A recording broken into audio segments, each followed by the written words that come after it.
Una producción de Ministerios Vivientes de la Esperanza.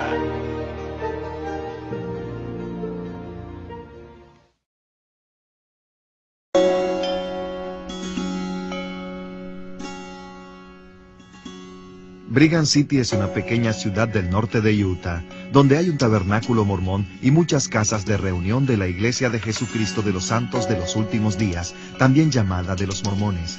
En el centro, en la calle principal, se encuentra un edificio sencillo donde se reúne la pequeña iglesia llamada Iglesia Cristiana Esperanza Viva. Muchos de los cristianos que se reúnen en la Esperanza Viva fueron mormones, y cuando hablamos de mormones, nos referimos en muchos casos a los cónyuges, a los hijos, a los nietos, a los compañeros de trabajo y a la gente que conocemos de toda la vida, y por supuesto que los amamos y los queremos ayudar. Las primeras líneas de la introducción del libro mormón afirman que este libro es un volumen de santas escrituras comparable a la Biblia. ¿Es el libro de Mormón comparable a la Biblia? Es una pregunta muy importante que los cristianos de la Iglesia Esperanza Viva nos teníamos que hacer. Scott y yo entrevistamos a una cantidad de arqueólogos, antropólogos, geógrafos y lingüistas en muchos sitios y de muy distintas ideas. En las entrevistas, les preguntamos lo mismo sobre la Biblia y el libro de Mormón. En total hicimos casi 40 entrevistas en los Estados Unidos y en 6 países del mundo. Lo que investigamos fue una simple pregunta. ¿Se puede comparar el libro de Mormón con la Biblia? Esta es la historia de lo que descubrimos.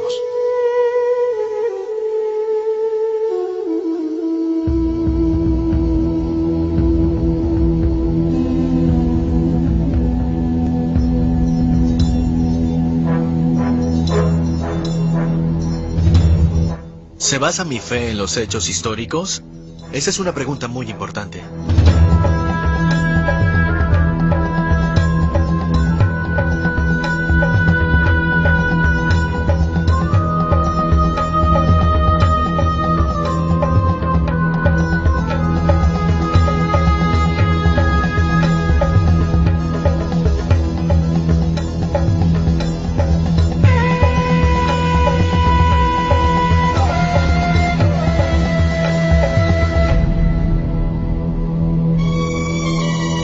Quiero saber si es algo en lo que puedo creer. Hay pruebas físicas. Puedo creer que el texto cuenta una historia real del pasado. Y también si puedo creer en él espiritualmente.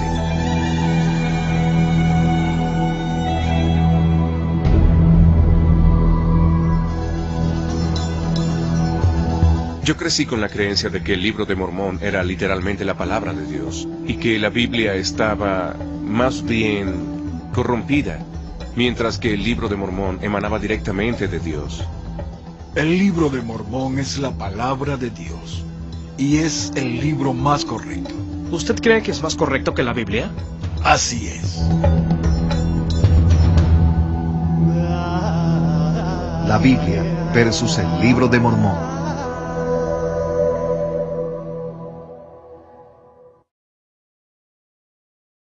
La historia de la Biblia.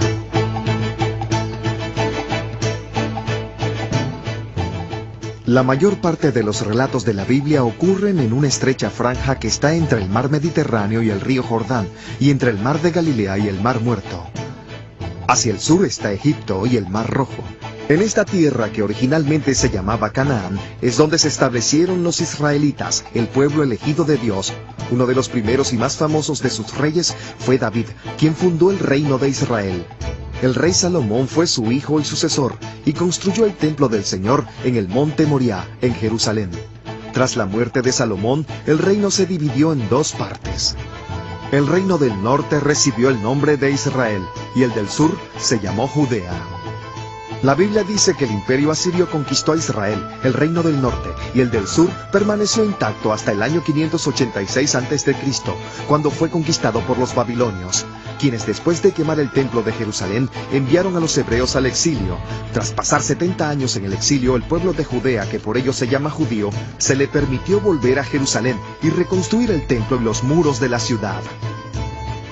El Nuevo Testamento se inicia cuando la tierra de Israel y de Judea, ahora llamada Palestina, se encuentra bajo el dominio de Roma. Su gobernante era Herodes, quien amplió el templo. El Nuevo Testamento habla del cumplimiento del Viejo Testamento con la llegada del Mesías en la persona de Jesucristo.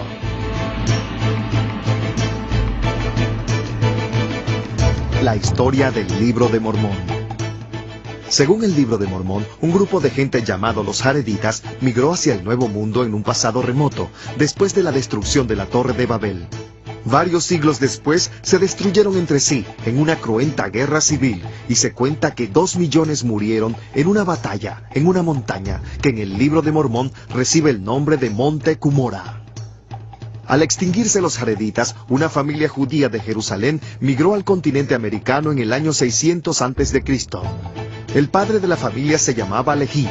Su buen hijo Nefí engendró a un pueblo de gente blanca llamado los Nefitas, mientras que los hijos rebeldes llamados Lamán y Lemuel fueron los padres de los Lamanitas, maldecidos con una piel oscura por su rebelión. Los dos pueblos vivían en un conflicto casi constante entre sí. El evento culminante del Libro de Mormón ocurrió hacia el año 34 de la Era Común, cuando Jesús visitó a los Nefitas y a los Lamanitas que vivían en América después de su muerte y su resurrección. Este evento trajo varios siglos de paz entre los Nefitas y los Lamanitas. Sin embargo, esa paz no duró, y el monte Cumorah volvió a ser el escenario de una gran matanza. Los Lamanitas destruyeron totalmente a los Nefitas, excepto a un hombre llamado Moroni. 1400 años después, este se apareció en forma de ángel al joven Joseph Smith Jr. y le dijo que existía un libro escrito en unas tablas de oro, que era un recuento de los antiguos habitantes de este continente. Cuando Smith recibió las tablas en el monte Cumorah, afirmó que tradujo el antiguo recuento al inglés. El Libro de Mormón se publicó en Palmyra, Nueva York, en el año de 1830, y desde entonces Smith y todos los profetas apóstoles mormones que vivieron después han proclamado que es la historia verdadera y exacta de la antigua América. Este cuadro es una obra de arte muy conocida por los mormones e ilustra el principio mormón que afirma que si la Biblia es un recuento histórico del Viejo Mundo, el Libro Mormón es el recuento histórico de las Américas. ¿Son ambos históricos? Viajamos al norte del estado de Nueva York, donde se encuentra el monte Cumorah, que es crucial para los mormones. Es el sitio tradicional donde ocurrieron las grandes batallas de las que habla el Libro de Mormón, y lo posee la iglesia mormona. Ahí hay una estatua de Moroni y un centro de visitantes, y en el verano hacen un evento en el que se representa la historia del Libro de Mormón. De hecho, es el único lugar que esta iglesia reconoce como sitio histórico, antiguo y oficial. Como el Libro de Mormón se refiere a una estrecha franja de tierra, en general se supone que el escenario de dicho libro es Centroamérica. De hecho, las versiones previas del Libro de Mormón tienen imágenes de las ruinas mayas, lo que implica que hay una relación entre ellas y las civilizaciones del Libro de Mormón. Y del mismo modo, en las imágenes que se usan para ilustrar este libro, con frecuencia se ve la arquitectura maya y los temas mayas. Así que viajamos a Guatemala, a Honduras y al sur de México con un antropólogo mormón, el Dr. Tom Murphy, para ver si el recuerdo del Libro de Mormón coincide con la geografía y la arqueología del Nuevo Mundo. En Israel empezamos con las cosas más obvias, y una de las primeras preguntas fue si la geografía coincide con el relato bíblico.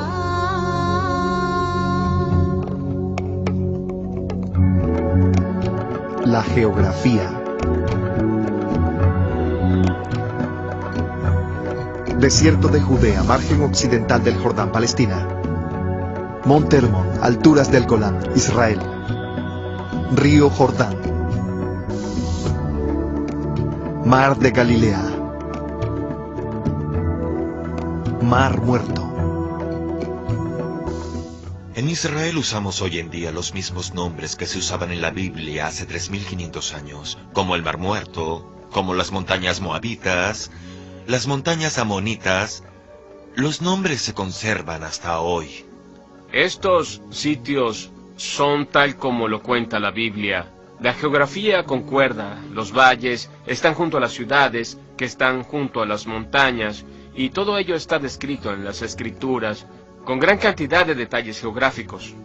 Si hay mapas en la Biblia, ¿por qué no los hay en el Libro de Mormón? No hay mapa que muestre las tierras del Libro de Mormón, porque no las pueden ubicar en la tierra. No saben dónde están. ¿Y qué hay de los mapas ilustrados que se ven en el Libro de Mormón? ¿Por qué no están de acuerdo entre sí? Y algo más importante aún, ¿por qué no corresponden a un sitio concreto de la Tierra? No puede haber geografía porque no hay una sede terrenal real para los eventos descritos en el libro. La gente no se pone de acuerdo porque cuando se trata de ubicar el lugar real, hay que distorsionar el lugar real o el texto en sí. La Iglesia de Jesucristo de los Santos de los Últimos Días no tiene posición oficial sobre la geografía del Libro Mormón. Y la razón es obvia, porque esos eventos no ocurrieron. Pueblos e imperios.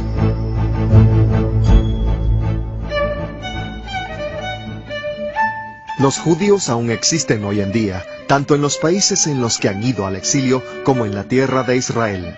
Y todas las civilizaciones en torno a Palestina han sido bien ubicadas por la arqueología y la historia. Israel es el puente entre tres continentes, por eso los egipcios vinieron aquí, los asirios la invadieron, los babilonios también, el imperio heleno y los romanos. Resulta evidente cuando se lee la Biblia que se refiere a lugares históricos. ¿Cómo se sabe que existió el Imperio Romano?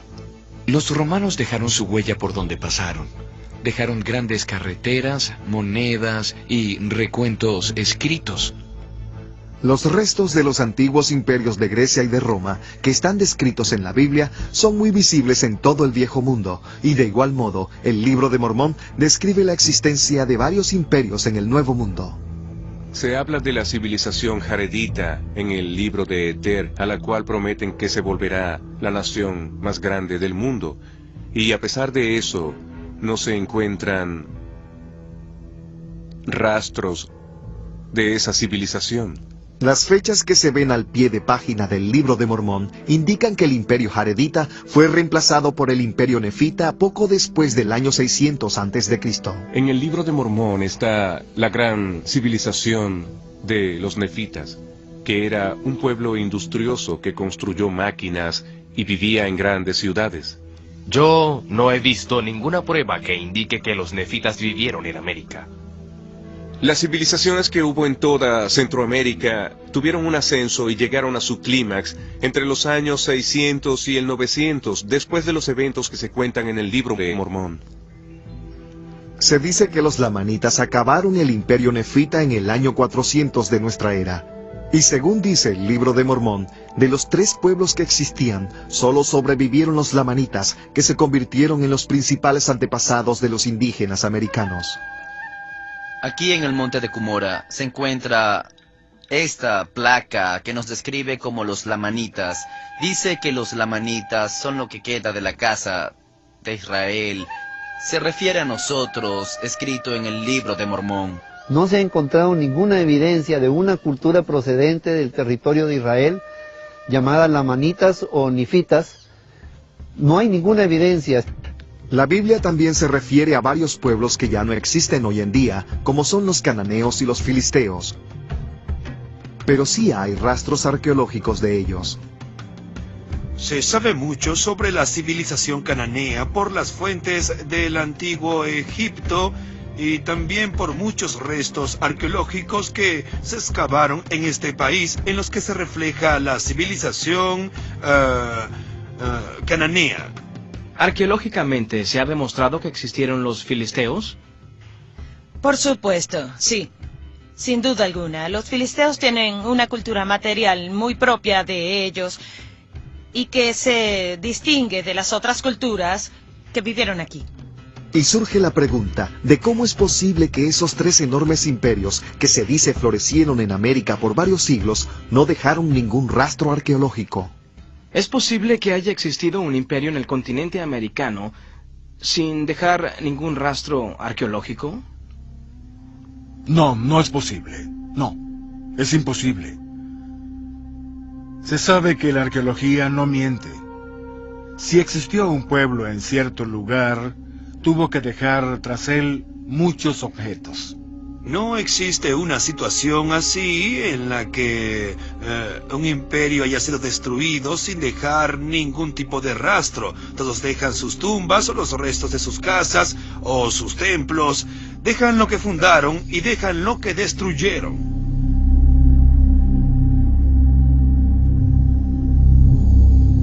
Ciudades.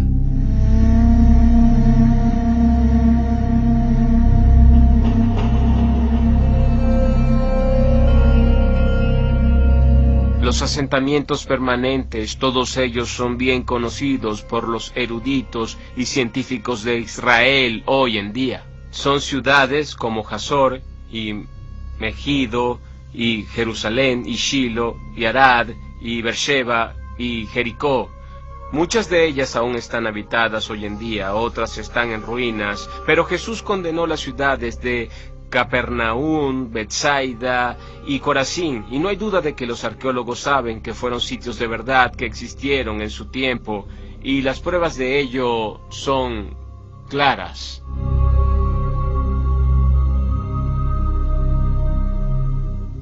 Porque durante miles y miles de años, la gente local ha pasado estos nombres de generación en generación. Jerusalén, Belén, Eilat, todos son nombres bíblicos que se han conservado por más de 3000 años.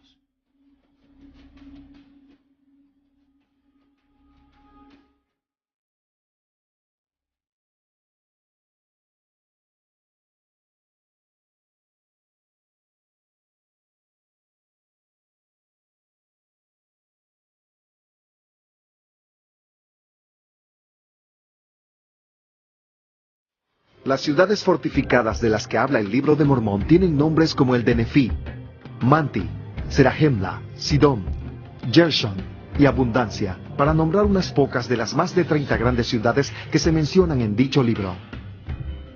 Debido al desarrollo de la epigrafía, hoy en día podemos leer los nombres antiguos de la mayoría de esos sitios. ¿Ha oído hablar de la ciudad de Serahemla? No. ¿O Nefí? No. Un amigo me preguntó que qué prueba me hacía falta para convencerme de que el Libro de Mormón era un documento antiguo. Y yo le respondí que sería bueno que al menos se hallaran ciudades que de algún modo se parezcan a las que salen en el libro. No hay ninguna evidencia de que existió Serahemla, que es una de las ciudades que se mencionan en el Libro de Mormón. Aquí estamos en la ciudad de Palenque y todas las edificaciones que se ven en el fondo se hicieron varios siglos después de los eventos que se cuentan en el Libro de Mormón. Así que de ningún modo puede ser una ciudad nefita. Si hubiese existido una gran ciudad, ¿es posible que no quede ningún rastro arqueológico de ella? No, es imposible. En una ciudad como Tiberíades hay una gran cantidad de evidencias de la arquitectura, de los pisos, de toda clase de objetos, monedas y una gran cantidad de cosas. ¿Puede ser que conquistaron una ciudad y no quedó ninguna prueba? Ni hablar. No es posible. Hace años tuve una conversación con un cristiano y una de las cosas que me dijo es que si uno quería ir a Jerusalén, era algo fácil de hacer hoy en día, o uno podía ir a Belén y ver los sitios en los que ocurrieron los hechos que se cuentan en el Nuevo Testamento. Pero que nadie sabe nada o ha estado en Serahemla, o en Abundancia, o en la ciudad de Nefi, y es muy dudoso que esos sitios hayan existido. Y en mis clases de antropología aprendí que mi amigo cristiano tiene razón, y el Libro de Mormón se equivoca.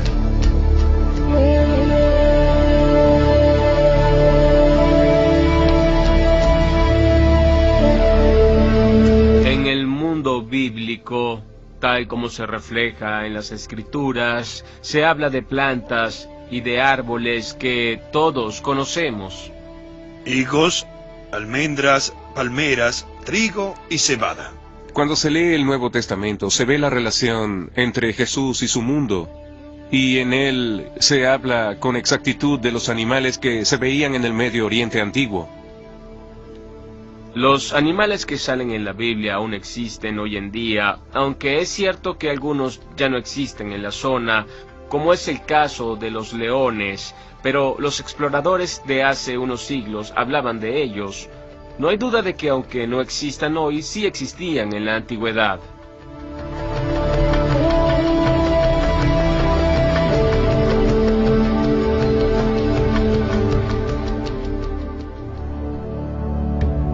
El libro de Mormón cuenta que los hijos de Leví exploraron el continente americano después de llegar a él.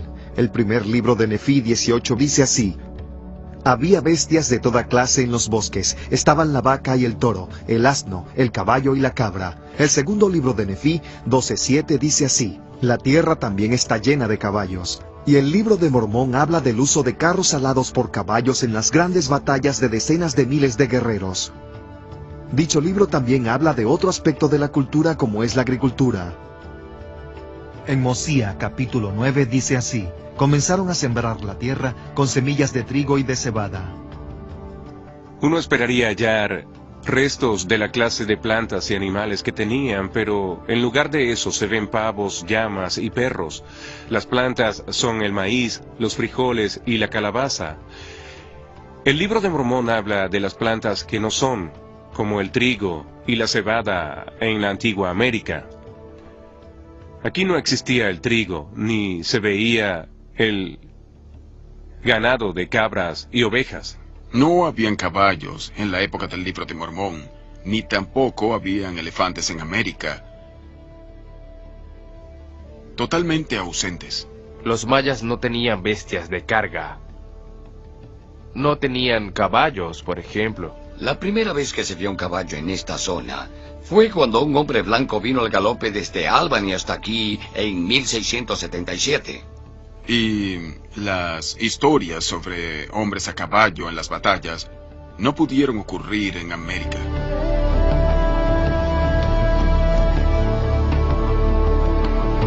Metalurgia y escritura. El libro dice que los nefitas y los jareditas procesaban el mineral en bruto y trabajaban con gran cantidad de metales. El primer libro de Nefí 18:25 dice que la familia de Leví halló muchas clases de metal en bruto, como el oro, la plata y el cobre. Aquí no se usaban los metales como el oro o el cobre, en términos metalúrgicos, tal como se dice en el libro de Mormón, que hace referencia a los fuelles y otras herramientas de la metalurgia. El libro de Mormón concretamente afirma que existía el acero en el Nuevo Mundo. Es muy fácil hallar los sitios donde se fundía el acero, aunque no se encuentran los objetos de acero, y no se ha hallado uno solo de esos sitios que permita afirmar que se fundía el acero. Y lo que es más asombroso sobre los mayas es el hecho de que no usaban los metales. La falta de herramientas de metal en América es algo que pone en un serio problema al libro de Mormón, que afirma que tanto los jareditas como los nefitas tenían armaduras de metal y armas para la guerra, tenían monedas de metal y que tenían placas de metal en las que escribían. El principio del capítulo 19 del primer libro de Nefí dice que Nefí hizo placas de metal para grabar la historia de su pueblo. En el Amán 3:15 se afirma que hay muchos libros y escritos de toda clase que han sido conservados, sobre todo por los nefitas.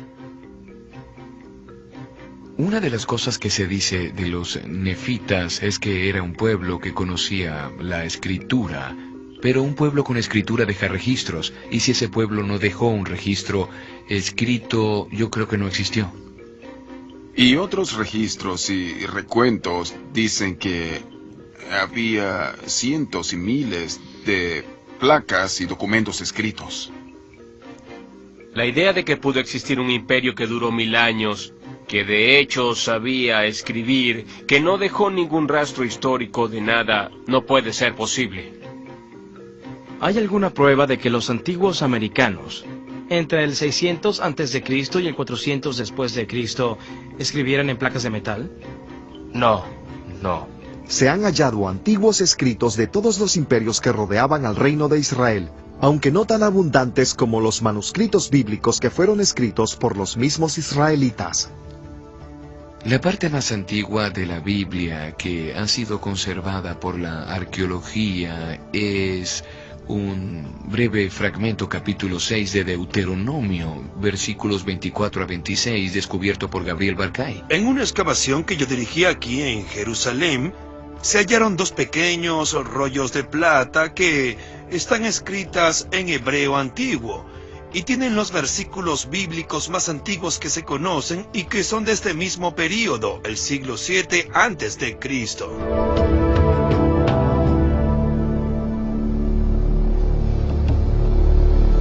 Hemos subido a la montaña de Qumran y esta es la cueva número 1 donde se descubrieron los pergaminos del Mar Muerto en 1947.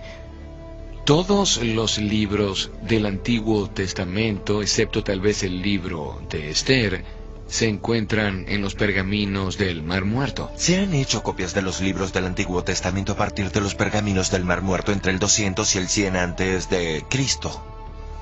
Del Nuevo Testamento en griego hay unos 5.500 manuscritos, en los que sale todo el texto o parte del mismo. De modo que hay muchas evidencias de los evangelios en griego y de las epístolas del Nuevo Testamento que se remontan a una época muy antigua, a solo unas pocas décadas después de que fueron escritas por primera vez. Y en contraste, no hay ninguna copia antigua del Libro de Mormón. Hay pruebas manuscritas de hace casi 2000 años del Nuevo Testamento y de hace más de 2000 años del Antiguo. Pero el Libro del Mormón no tiene ninguna evidencia manuscrita. Ninguna. Del Libro de Mormón no hay ninguna prueba documental. No hay ningún texto que sea anterior a 1930. Entre los eventos que cuenta el Libro de Mormón, que se supone terminaron en el año 400 de la Era Común, y el libro en sí, hay 1400 años antes de hallar ese primer documento. Lo que eso me sugiere a mí es que ese libro es una invención del siglo XIX. Pues, ¿dónde están los documentos? ¿Dónde está la historia, que es muy amplia y abundante en el caso de la Biblia? ¿Por qué no se hallan los rastros antiguos? Si en el caso del Libro de Mormón existieran las pruebas de documentos antiguos, como los hay en el caso de la Biblia, ¿habría perdido la fe en ese libro?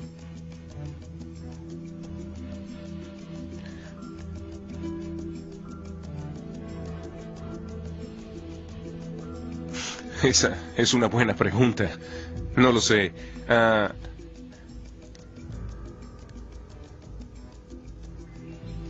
Me habría ayudado saber que el Libro de Mormón tiene documentos y objetos antiguos que apoyaran lo que dice, pues en ese caso se podría hacer referencia a los documentos históricos. El Libro de Mormón afirma, en Mormón 9, versículo 32, que el idioma que usaban en América los nefitas se llamaba egipcio reformado. El Libro de Mormón dice que escribían en egipcio reformado. ¿Acaso un hebreo del año 600 a.C. sabía escribir en el egipcio antiguo reformado? ¿Qué es el egipcio antiguo reformado?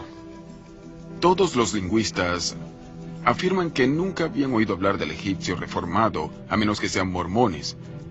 Y la razón por la que los más serios lingüistas no saben nada de eso es porque se trata de un idioma ficticio. No existió nunca. ¿Hay alguna prueba de que los antiguos habitantes del Nuevo Mundo escribían en hebreo o en egipcio? Categóricamente no. No hay ninguna evidencia, no hay ningún rasgo hebreo, no existe en el dato iconográfico del glifo, no existe ni por la mínima, ni la remota idea de una escritura hebrea. La afirmación de que el Libro de Mormón fue escrito en hebreo por esa comunidad que emigró y que todo eso se escribió en placas de metal o de oro es algo imposible a fin de cuentas. ¿Por qué no sacan las placas de oro a la luz para que todo el mundo las vea y las lea por sí mismo? Se pueden poner las placas aquí en el monumento en el centro de visitantes para que Todos los que tengan alguna duda vayan a ver los jeroglíficos egipcios. Si el libro de Mormón fuera verdad, eso es exactamente lo que tendrían que hacer. Pues los textos antiguos de la Biblia, como en el caso de los pergaminos del Mar Muerto, se encuentran en un museo donde están exhibidos y expuestos para que todo el mundo los vea. Si el libro de Mormón es auténtico, como ellos dicen, podrían hacer lo mismo.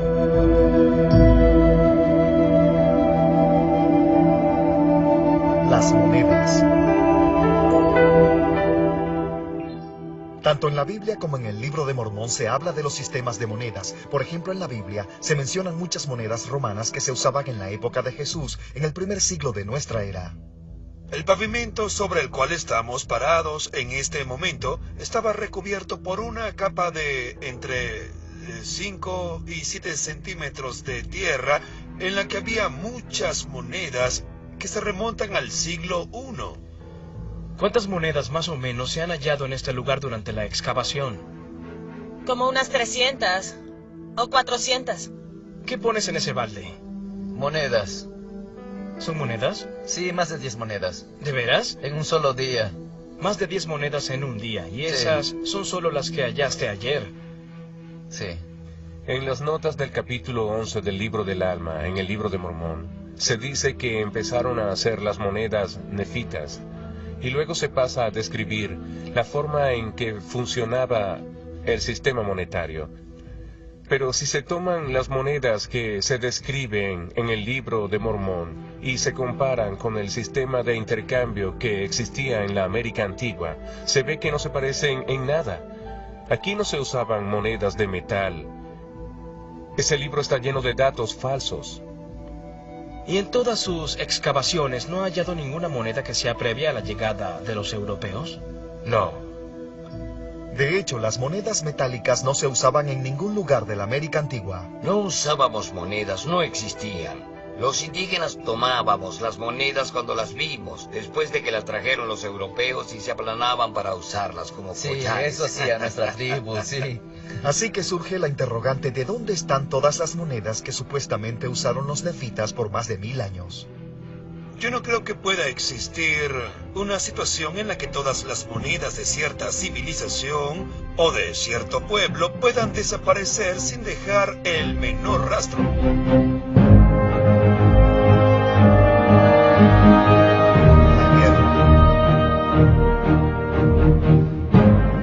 La Biblia hace referencia a numerosas batallas y guerras a lo largo de toda la historia de los israelitas. ¿Se han hallado puntas de lanza y cosas por el estilo? Por ejemplo, cuando por este país pasaron los invasores de Asiria, las puntas de las flechas cayeron en los techos de las casas, que más tarde fueron destruidas.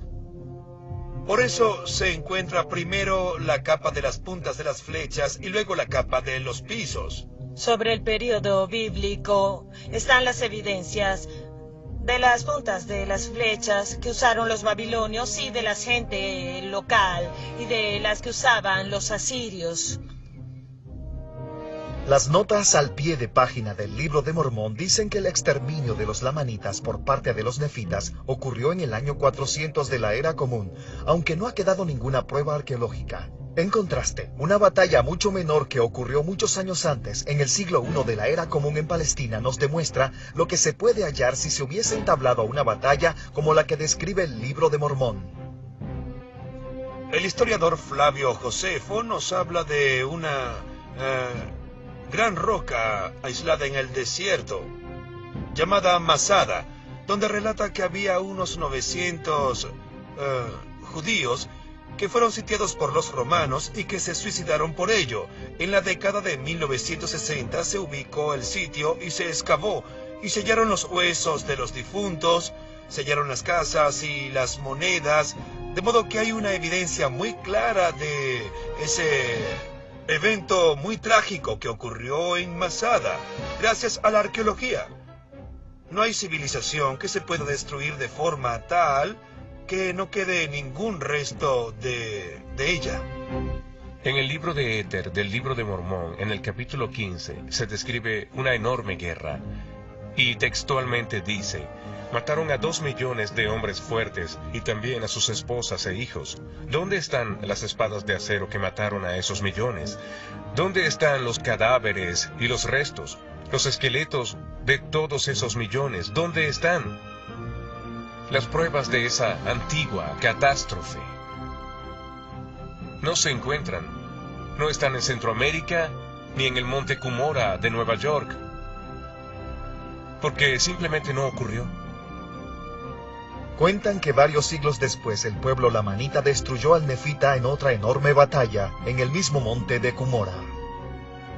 Yo me crié como mormón y siempre me decían que en el monte Cumorah ocurrieron los hechos culminantes del libro de Mormón. Mormón capítulo 8 versículo 2.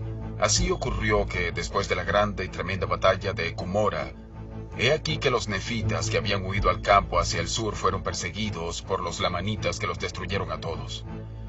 Y luego hace un recuento de cuántas personas más o menos murieron y habla de decenas de miles cada vez, que sumadas son al menos 230,000 personas. Nos parecía algo muy grave perder a 12 personas, así es, y había 12 familias que llevaban luto. Me crié en el oeste del estado de Nueva York y los estudios que escogí fueron antropología y arqueología por mi interés de tratar de probar que el libro de Mormón tenía razón. En la época nos dijeron que la ciencia probaría que eso era verdad. Hice trabajos arqueológicos en el área de Palmyra. Y si hubo grandes batallas en las zonas que ellos dicen, se habría podido hallar muchas cosas que indicaran que hubo esas grandes guerras, como sitios de entierros colectivos, restos humanos y huesos, porque los huesos se conservan muy bien, y no se hallaron espadas de acero ni partes de carruajes. Cuando aquí se habla de armas de guerra, nos referimos sobre todo a armas de piedra, sí. Habían armas cortopunzantes, pero de obsidiana y de pedernal, pero nada armas de metales de ninguna naturaleza. Cuando en Israel se encuentra un sitio bíblico, se empieza a cavar. ¿Por qué la iglesia mormona no excava en el monte Cumorah? Pasarían una gran vergüenza al excavar y no hallar ni una sola cosa. ¿Usted cree que no hallarían nada? Estoy seguro de que no hallarían nada. ¿Se ha hecho alguna excavación arqueológica en el monte Cumorah? Así es. ¿Y se encontró algo? No. La iglesia mormona, que por cierto tiene gran parte de estas tierras, podría hacer una investigación. Pero saben por lo poco que han hecho y por lo que han hecho otros que no hay ninguna evidencia. Es obvio que no excavan por eso, porque si lo hicieran, lo que harían es desautorizar lo que dice su fe.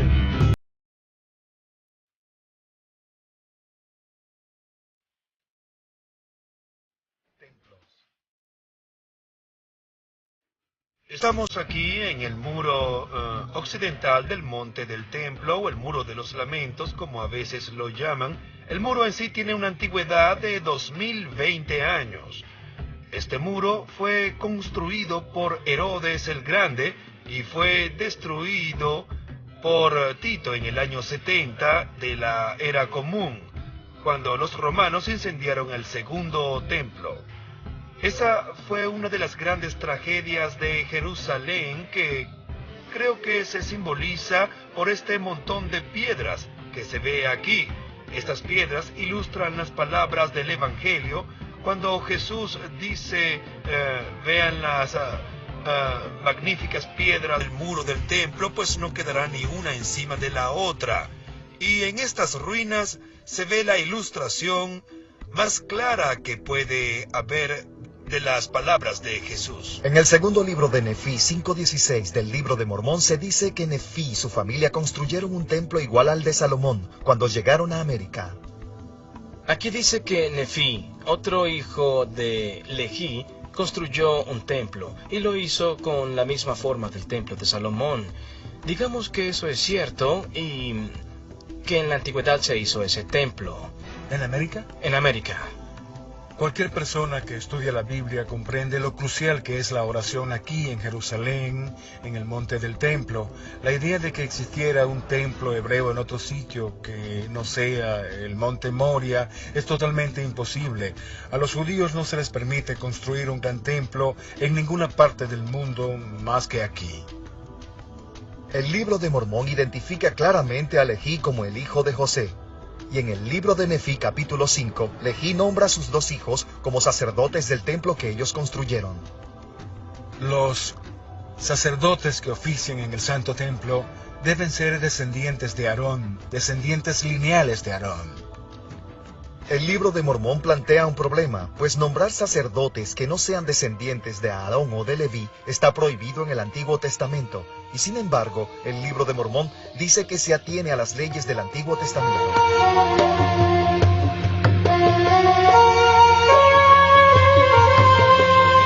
Figuras históricas. ¿Qué pruebas hay de la existencia de las personas que se mencionan en la Biblia? Hay una inscripción que menciona la casa de David. De hecho, son 2 inscripciones, una que se halló en el sur de Transjordania y la segunda que se halló en Tel Dan, en el lado norte. Cuando se lee el Antiguo Testamento, se ve que hay personas como Daniel y sobre todo los últimos profetas como Malaquías y Ezra. Y existieron muchos testigos fuera de la Biblia que hablan de esas personas fuera del contexto de la Biblia. Son antiguos historiadores de la época. El Nuevo Testamento habla de varias figuras como los sumos sacerdotes y existen registros y documentos de la época que demuestran que sin duda existieron. El Nuevo Testamento dice que Caifás era el sumo sacerdote de la época de Jesús. Y hace varios años, unos obreros hallaron una cueva muy antigua usada para enterrar, y dentro de ella se hallaron unas 10 urnas con los huesos de los difuntos, en una de las cuales estaba grabada la frase, José, hijo de Caifás. Las figuras como Pablo debieron haber existido, sino, ¿quién escribió las epístolas firmadas con su nombre? Que están escritas en el griego de la época. En la introducción del libro de Mormón se dice que fue escrito por muchos profetas antiguos al igual que la Biblia. Antes de preguntar si eran profetas verdaderos, hay que preguntar si acaso existieron.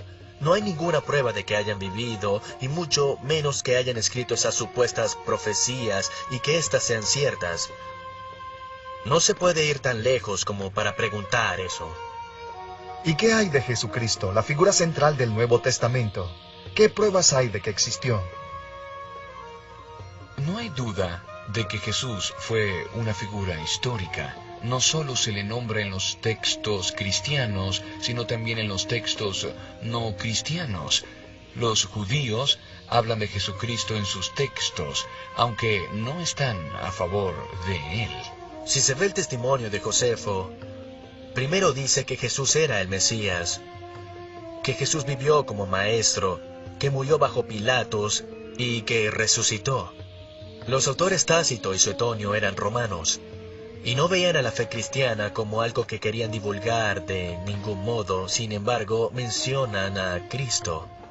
Fueron personas reales que hablaban de una realidad histórica, la de Jesús. La historicidad de Jesucristo se establece en los documentos antiguos y, sin duda, se puede probar que son antiguos.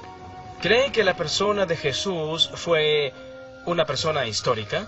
Por supuesto, sí. Existe una gran cantidad de pruebas y de documentos y se sabe que existió. Y no creo que exista duda alguna sobre eso. Jesús estuvo aquí, en este mismo nivel, y caminó sobre estas mismas piedras, las veces que fue al monte del templo.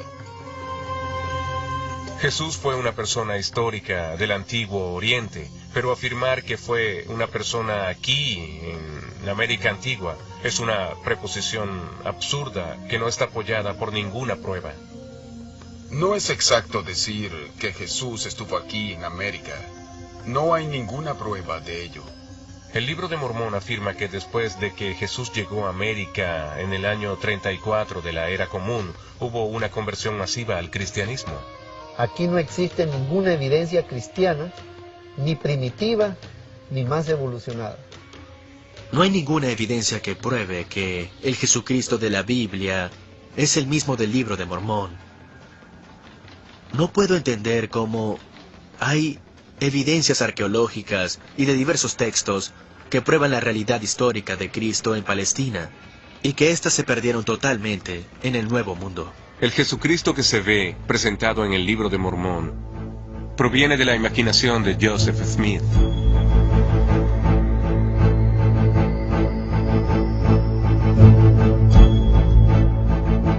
Sopesando las pruebas. La Biblia es una fuente muy importante que revela muchos hechos históricos. Se pueden demostrar con la arqueología los hechos que narra la Biblia. Si se consulta al Instituto Smithsoniano sobre el uso de la Biblia para la investigación arqueológica, va a responder algo en lo que todos los antropólogos de hoy están de acuerdo. O sea que muchos de los libros de la Biblia han sido usados como guía en la investigación arqueológica. Pero por su parte, el Libro de Mormón nunca se ha usado en este instituto como guía para una investigación histórica o arqueológica. El problema con el Libro de Mormón es tan sistémico que creo que, por más investigación arqueológica que se haga aquí, la conclusión va a ser que lo que dice ese libro no pudo ocurrir en la América antigua. No tiene ningún sentido ese Libro de Mormón. Y con todo respeto, creo que no tiene nada que ver con la cultura del año 600 antes de Cristo, y yo soy un experto en ese período. Solo puedo responder con toda franqueza que el Libro de Mormón no tiene ninguna autoridad, conocimientos ni integridad de ningún tipo. Joseph Smith inventó una historia y se la presentó al mundo como la palabra de Dios. Eso es algo arrogante, muy arrogante. Como antropólogo, si doy un paso atrás para contemplar todo el panorama, si no se pueden hallar los sitios de los que habla el libro, si no se puede identificar a la gente de la que habla, y si no se encuentran la clase de objetos materiales de los que habla, veo que hay un gran problema. Si solo fuera una cosa, uno diría, bueno, eso no se pudo encontrar. Pero cuando no se encuentra absolutamente nada, la oportunidad de que el Libro de Mormón sea verdad es nula. Todos los hechos del Libro de Mormón están equivocados. Se equivoca al hablar de las plantas, de los animales, de la tecnología, del supuesto idioma y también de la cultura. El Libro de Mormón es una ficción religiosa del siglo XIX.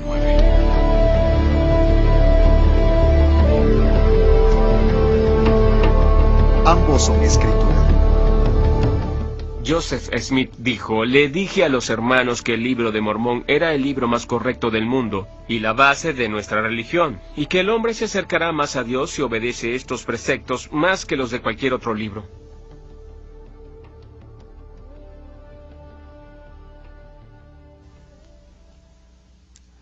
El Libro de Mormón está lleno de errores. Errores sobre los hechos. Cuando, por ejemplo, dice que Jesús nació en Jerusalén y no en Belén.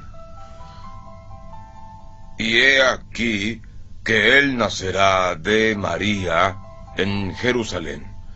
Para mí, que he vivido toda la vida en Belén, esto es realmente muy extraño. Jesús nació en Belén y no en Jerusalén. Si el Libro de Mormón es el más correcto del mundo, pues hay una gran cantidad de libros llenos de mentiras. Esta es la verdadera historia de la gente a la que preparó el Señor para la llegada de Jesucristo el Salvador. ¿Quién se presentó a ellos en América? Si esa gente no existía, no hay pruebas.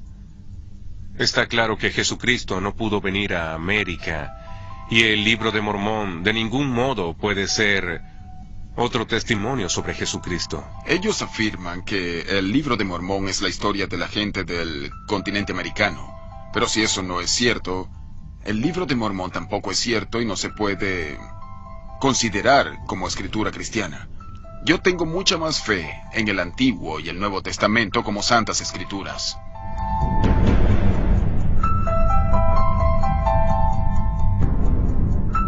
Apologistas de los mormones. Thomas Stuart Ferguson tuvo un gran papel en la creación de la Fundación Arqueológica del Nuevo Mundo y del Departamento de Antropología de la Universidad de Brigham Young. Se han gastado millones de dólares en buscar pruebas que confirmen el libro de Mormón. Ferguson fue uno de los principales promotores de todas las investigaciones hechas en Centroamérica y no pudo hallar nada. Ferguson hizo muchos esfuerzos y esperaba algo que nunca ocurrió. Esperaba tener pruebas físicas y documentales de lo que afirma el libro de Mormón, pero todo lo que halló fueron contradicciones.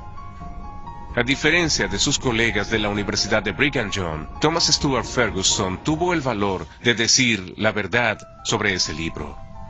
Pues sí, lo que hacen los apologistas es tratar de ayudar a la gente a evitar que pierdan la fe, y para ello usan todos los medios posibles. El libro de Mormón tiene sentido y es una historia posible. Toda la historia parece correcta y tiene sentido. Todo lo que ahí se cuenta, a excepción de los eventos religiosos como los milagros, la visitación y esas cosas, son muy plausibles para un historiador secular. Dan Peterson miente. El problema más grande del libro de Mormón es la historia secular, pues toda está equivocada. Ese mito ha sido desautorizado una y otra vez por los arqueólogos e historiadores por motivos seculares y no religiosos. Lo único que quieren hacer los apologistas es probarlo. Probar que el libro de Mormón es verdad. De modo que salen con unas ideas locas que no pueden ser aprobadas por ningún antropólogo o arqueólogo serio. Por ejemplo, los caballos. Ellos dicen que tal vez de lo que se trataba era de tapires o venados. Pero, ¿cómo se puede ir a la batalla montado en algo que es un poco más grande que un perro? Es un disparate. Pero ellos usan esos argumentos sin base alguna para probar de algún modo que el libro de Mormón es verdad. El tiempo no me permite discutir cada uno de sus argumentos, pero si uno los ve con cuidado, si el argumento se llevara ante la comunidad científica, sin duda alguna se morirían de risa.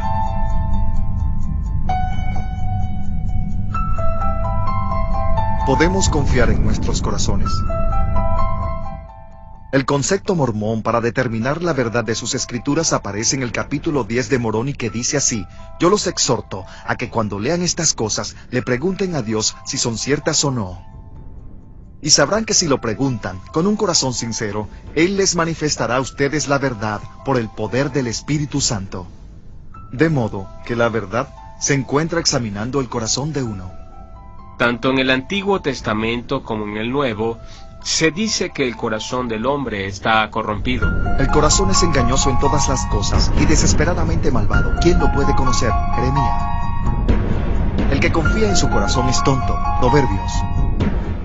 Según las enseñanzas de los mormones, se llega a la verdad mediante la seguridad emocional de que el libro es cierto.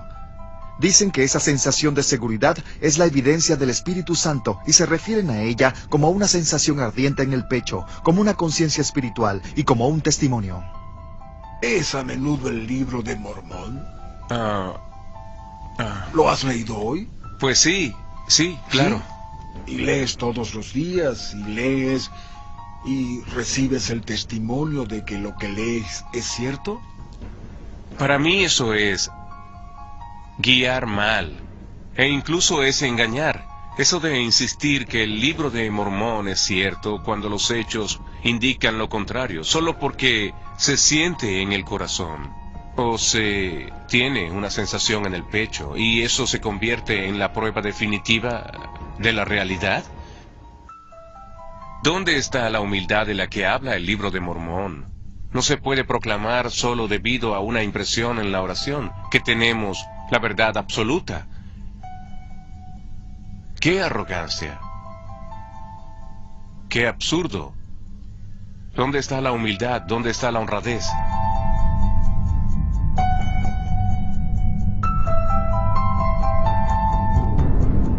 ¿Están ambos en conflicto? Debemos hacernos una pregunta: si la identidad de Dios, de Jesús y la naturaleza del Evangelio de la Salvación difieren entre las Escrituras mormonas y la Biblia. Gordon B. Hinckley, presidente y profeta de los mormones, dice lo siguiente: Como iglesia tenemos críticos y son muchos. Ellos dicen que no creemos en el Cristo tradicional de la cristiandad. Hay una cierta verdad en lo que dicen, pues nuestra fe y nuestro conocimiento no se basa en la antigua tradición. Nuestra fe y conocimiento nos viene del testimonio de un profeta sobre un designio divino. El profeta de la iglesia mormona, Gordon Hinckley, afirma que él no cree en el Cristo cristiano, sino en el Cristo que enseñó José Smith. Pero ellos se enojan mucho cuando se les sugiere que es un Jesús distinto. Pues les tienes que citar a Hinckley y decir: esto es lo que afirma vuestro profeta. Puede que aún se enojen, pero no pueden discutir con uno si su profeta declara ese hecho. Pueden enojarse todo lo que quieran, pero no lo pueden discutir.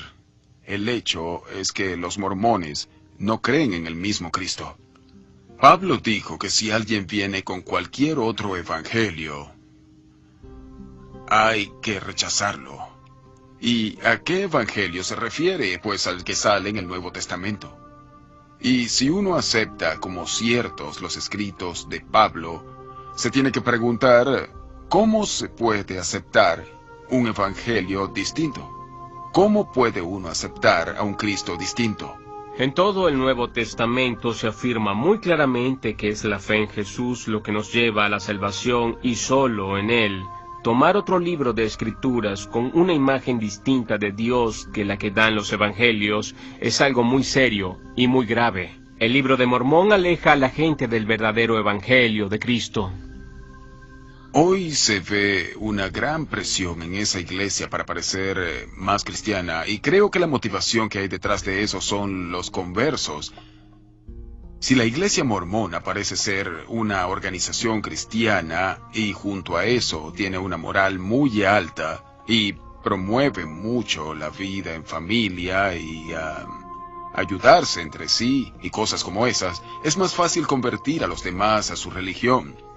Pero a pesar de que la iglesia mormona nos quiere hacer creer que son una organización muy pura, la verdad es que no lo son. Se suele decir que la gente de un credo no es perfecta, pero que la iglesia sí.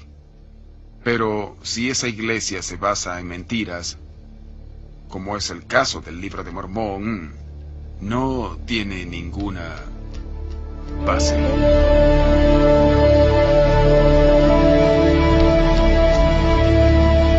Llegar a la verdad. Como intelectual mormón, me pregunto por qué causa le tenemos miedo a la verdad.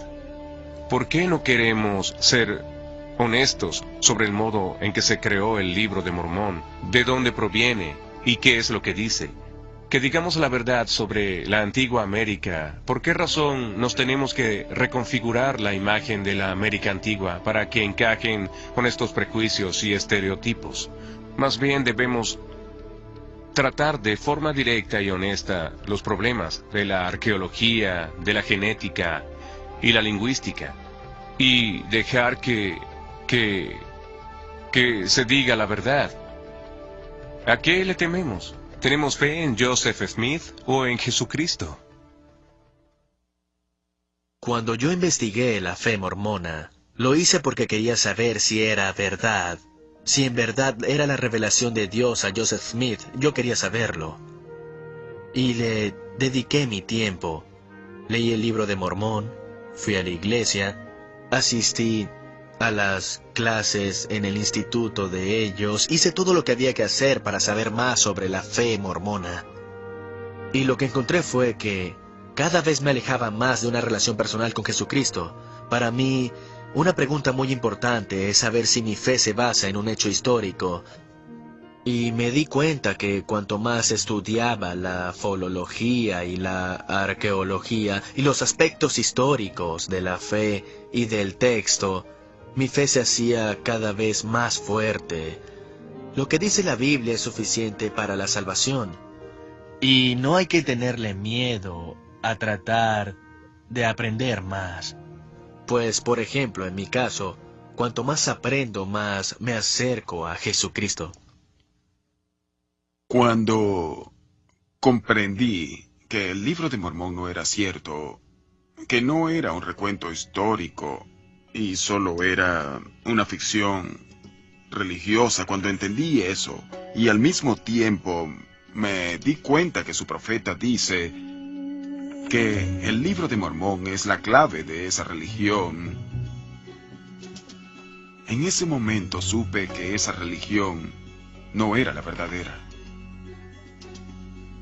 A medida que perdía la fe en el libro de Mormón, aumentaba mi comprensión y mi fe en el Nuevo Testamento como la Santa Escritura. ¿En qué Cristo crees hoy? ¿En el bíblico o Yo en el...? creo en el Cristo bíblico. Durante muchos años me sentí muy culpable por no hacer todo a la perfección, que es lo que piden los mormones. Hay que hacerlo todo perfecto. Pero como no es la verdadera iglesia, me pude liberar de la culpa. Y cuando empezaste a creer en Jesucristo como cristiano, ¿la culpa y la necesidad de ser perfecto te volvieron o no? No.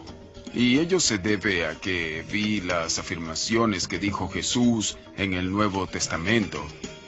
Y ahí se nos enseña que lo único que hace falta para llegar al cielo es el sacrificio que hizo Jesús y la fe, no la culpa. ¿Qué harás si te excomulgan? Si me excomulgan de la iglesia mormona, podré cerrar ese capítulo.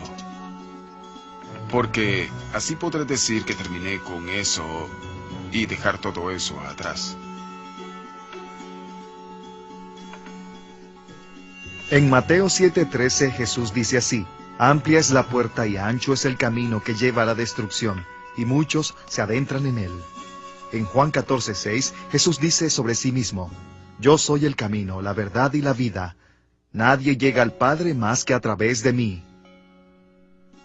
El apóstol mormón Orson Pratt dijo sobre el libro de Mormón: si es falso, es una de las imposiciones más astutas, malvadas, profundas y falsas que se han fraguado contra el mundo. Está calculado para engañar y arruinar a millones que sinceramente lo reciben como la palabra de Dios y que suponen que están aferrados con seguridad a la roca de la verdad, hasta que ellos y sus familias son arrojados a una desesperación sin esperanza. Hicimos este proyecto como una obra de amor y de amor hacia los mormones. Invertimos mucho tiempo, esfuerzos y recursos en el proyecto porque queremos que los mormones establezcan una relación con el verdadero Jesucristo, el Jesús de la Biblia. Se ha demostrado que la Biblia es un recuento histórico auténtico y así podemos pasar a hacer la siguiente pregunta: ¿son las Santas Escrituras? Bien, eso es cuestión de fe, pero una fe que está basada en la historia real, no una fe ciega. Jesucristo fue una persona histórica que dijo una verdad radical, y él advierte: se levantarán falsos cristos y falsos profetas con el fin de engañar. Hemos presentado pruebas que muestran de forma clara y tajante que el Cristo y los profetas del libro de Mormón son falsos y que el Jesús y la historia que de él se cuenta en la Biblia es un recuento histórico exacto.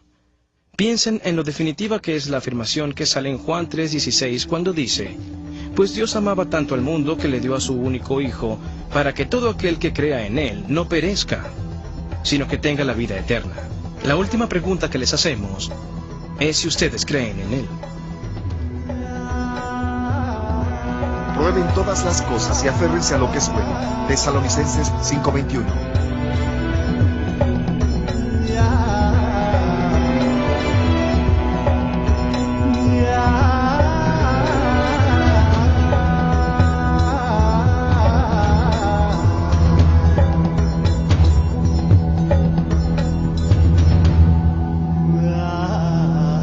La palabra de Dios perdurará para siempre. Isaías 48.